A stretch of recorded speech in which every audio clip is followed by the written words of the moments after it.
Recovery is stupendous. Achievable. Hope. Freedom. Empowering. It's unique to everyone. It's a journey, not a destination. Getting a new lease on life. It's finding restoration after you fall down. Recovery is having the freedom to enjoy life.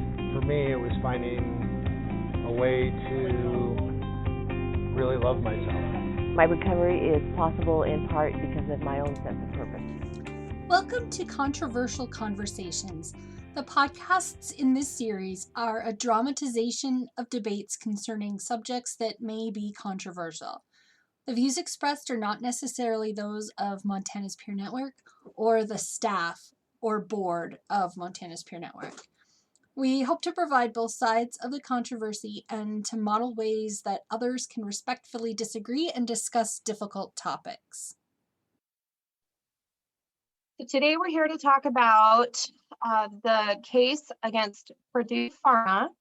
And as of November 24th, 2020, the opioid manufacturer, Purdue Pharma, pleads guilty to fraud and kickback conspiracies. They pled guilty on November 24th to conspiracies to defraud the United States and violate the anti-kickback statute. And they also agreed to a criminal fine of $3.54 billion and an additional $2 billion in criminal forfeiture. There's general unsecured bankruptcy claim for recovery of $2.8 billion to resolve its civil liability under the False Claims Act. The Sackler family has agreed to pay $225 million in damages to resolve its Civil False Claim Act liability. So Ashley, what are your thoughts? I've looked at both sides of this, and I think this is a controversial conversation because, there is a lot of families that are coming forward now who want the Sacklers to personally pay for the damages done during this opioid crisis. And I absolutely am on the side of standing firm with the families that they should be held criminally liable for their knowledge in what they were doing within their company. So I think the Sacklers should be held to account. I have a couple of questions with regard to that I haven't been able to find answers on. And, did they go into the creation of the medication with the intention of malice? Did they create the medication with malicious intent? Were they aware of the shady dealings of members of their organization that were not owners or parts of the board? So those are just some questions that I have because, we are in a capitalistic society. The aim is to make money. So where are the lines drawn? Because isn't the purpose of going into an organization or creating a corporation to protect your personal monies? I see your point. I would agree that if you're working ethically, then you should be protected. But in the research that I did regarding this topic is the Sackler family was not working ethically once they became aware. I'm sure they went into it with the knowledge that, hey, this is an amazing drug that was really, it was designed for like terminal cancer patients, right? And they saw how much they were selling for the terminal, market, right? If that's what you want to call somebody's pain is a market, that's what they saw. And they really went in with their marketing. And yes, I could say it was a decision based on the company, but the people who were making the decisions and were in the top positions of power that could get anything done at that company were the Sacklers. They were at every level of decision making when it came to, hey, okay, so we have a market here. Let's start marketing just elderly people, right? Let's start marketing these people. And so I think they definitely knew that what they were doing was wrong. Back in 2007, they had another case where they admitted their wrongdoing and they continued the practice after that. So, they were definitely not in the dark about it. And I think if this is going to be a change in systems in corporations, right? This is where it starts. Is if you're not working ethically, then you can be held personally accountable. Right. But then it goes to other issues of, drug reps. Drug reps go into every single clinic in the United States and they push their products, marketing them as safe. And, we haven't had this drug on the market for 50 years, right? We don't know what a lot of the dangers of the medication were whenever they started. And of course, the FDA, they push approvals. And I think a lot of times those approvals are pushed without a thorough understanding of the implications that can arise decades down the road. Because we just don't have the 20 or 30 years to put into research on medications for that to happen. So where does the responsibility ultimately lie? Is it with the owners of the company that manufactured the product, or is it with the doctors, providers, the drug reps that are pushing this medication as safe? And then, of course, on into the doctors that are working in shady clinics and they are writing bogus prescriptions, high volume prescriptions, and that's what's getting it out to the underground drug market and individuals in the community that may not necessarily need that specific medication.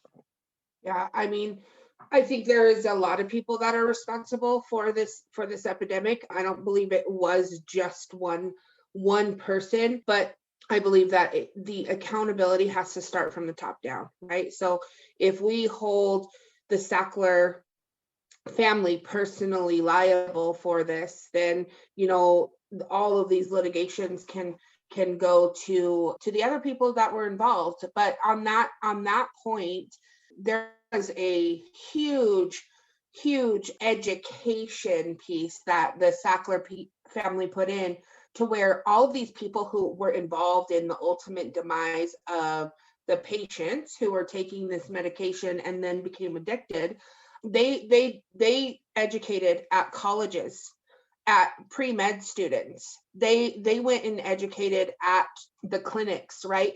And this was their company, right? Educating the big drug rep the drug manufacturers or the drug reps. They were educating them. So there was a bias there, right? Of course, they're not going to let them see both sides because they ultimately wanted them to sell the drugs. So they put all of those places in effect. And, if you think of it from a business standpoint, for a different drug that wasn't as lethal as this one was, it would make sense. But this was a lethal drug. And once you were aware that this is a lethal drug and this is not the intended purpose, then you change your tone, right? As a company, you change your tone. And I think greed, and from what I read in research of this, to me, it came out as pure evil.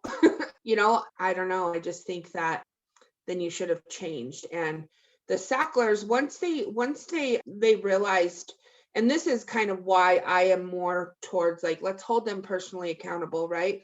Once they learned that the heat was coming down on them about this, right, on their company, they did some personal shifting of company money into personal bank accounts, right? Because they knew that they could hide behind the corporate safety, right? The corporate safety, like, oh, this is a corporation, I'm safe, but let me take the money out of my corporation and put it into offshore accounts, into ski resorts, into all of these things that, is my personal gain, and because the heat's coming down. And so I think that needs to be brought to light, that you guys knew what was going on. And so you shifted so you could personally profit, but you didn't shift so these families could still have their loved ones in their lives. Right. And, I think it goes beyond that. I think that there's actually two separate issues. There's collusion and misappropriation of funds that were used as a kickback, whether it's directly to them or whether it's monies that were caught up in the whole, oh, we're going to pay off these providers for marketing our product. And so I don't know, to me, I don't know if I believe that means that they should be responsible for the billions of dollars in fees and fines to make up for the deaths of the individuals that occurred, and the crisis, the addiction crisis that OxyContin has created, because it still goes from more than just them, right? The doctors that were prescribing this medication knew, and the providers that were working in these underground clinics writing all of these prescriptions for medication that ended up in the drug market. To me, they should be held accountable as well. And while I understand that, they're the owners of the organization, if they had direct knowledge, and that can be proven, of all of this other stuff, then yes, by all means, hold them accountable. But if they don't have direct knowledge, because there are times whenever company owners they're not immediately involved. They have board of directors, they have executive officials within their organizations, and they may not always be privy to the actions of those individuals that trickle down to the ground level, right? So that's just where my concern is at this point. Yeah, it's a valid concern. I was doing a little bit more research about, the personal interactions of the Sackler family, and they did a lot of like philanthropy and charity work, and even the charities and philanthropy organizations that they had donated to wanted to separate themselves from the personal donations, right? And so, if I look at that as a big picture, right? Like, so if these companies who that's what they do is try to get donations and charitable donations to them to continue to run, say, we don't want your money, right? And then this wasn't like Purdue Pharma. This was personal Sackler family members. And within that family, there was some who distanced themselves from their own family because of, to me, from what I read, it sounds like they know what's coming, right? They know what's coming, and they want to distance themselves so they're not personally liable, right? As just being the Sackler name. There's definitely some communications and emails that were sent out that are public knowledge now that said, I don't care if this is going on. I don't care what those people did.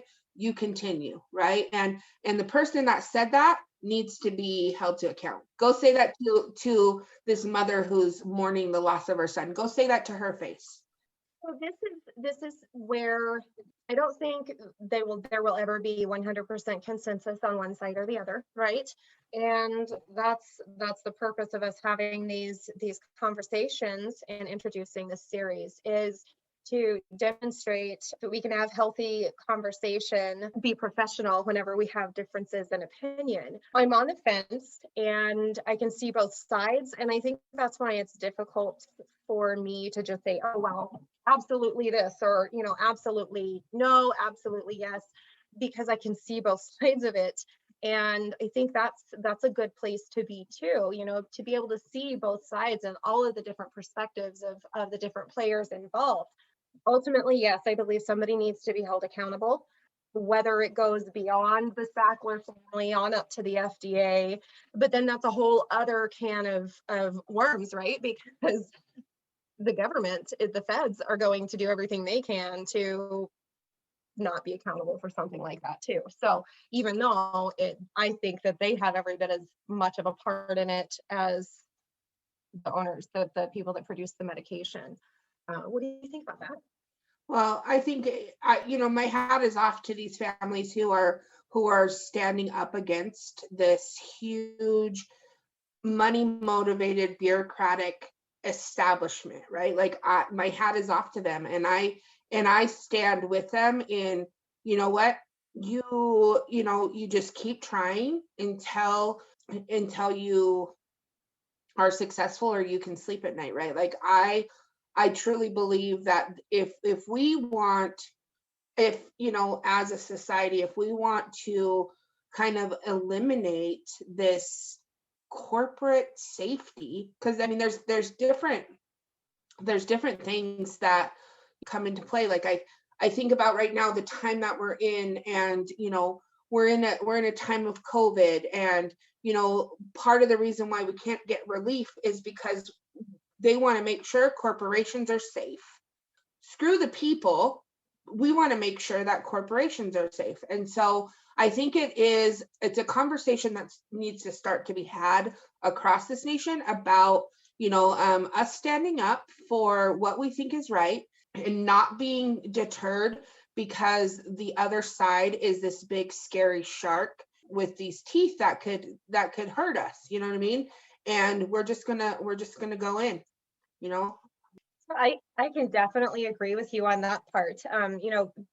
Being individuals in recovery, we've been through a lot of stuff. And one thing, accepting the status quo as the way it's all, just because it's the way it's always been, is not, well, for me anyway, it's not what I represent anymore. I am no longer willing to just accept the things I cannot change. I am working towards changing those things which I can accept.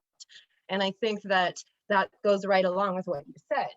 We have to really start taking a deep look at structures and the status quo in various situations, just because, and no longer choose to accept it just because that's the way things have always been, right? We've got to step up and really start standing up for what's right, because that's the only way that we're going to affect change across the board. And it starts with one person, and that's, it ripples out from there. But yes, I can definitely be in agreement on that part. And so, now I just would like to leave this open for our listeners. Really consider where your thoughts are and what do you think about it? This is one issue, and we'll have a series of others, but, do you believe that the Sackler family owners of Purdue Pharma should be held personally responsible for the deaths and the opioid crisis that began because of OxyContin? What are your beliefs? What are your ideals? What changes do you think need to be made across the board? You start considering that and how you can advocate on a personal level and for others as we move forward, because the opioid crisis isn't going anywhere right now. We're going to have to deal with that for quite a few years to come. Well, thanks for debating this controversial conversation, and look forward to seeing you guys on our next round. We're going to be talking about legalization of marijuana. Recovery works and recovery is possible. Recovery works and recovery is possible. Recovery works, recovery is possible. Recovery is possible. Recovery works and recovery is possible. Recovery works. And recovery is possible. Recovery works and recovery is possible. Recovery is possible.